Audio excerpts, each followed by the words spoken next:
নমস্কার, কেমন আছেন সবাই? আশা করছি খুব ভালো আছেন। চলুন আজ আবার আমি হাজির হয়েছি একটি বিকেলের চটপটা খাবার নিয়ে।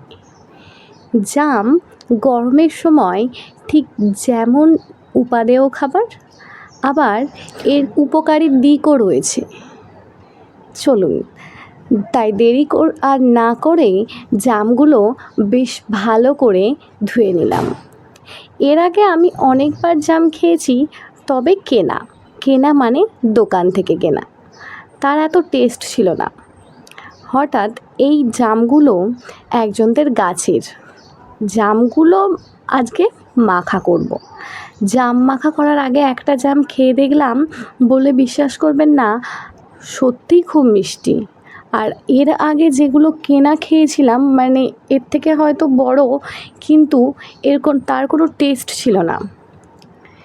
এই জামগুলোর কিন্তু প্রচুর টেস্ট। আগেই একটা তাই খেয়ে নিলাম লোভ সামলাতে না পেরে। এবার চলুন এগুলোর একটু চাট বানানো যাক।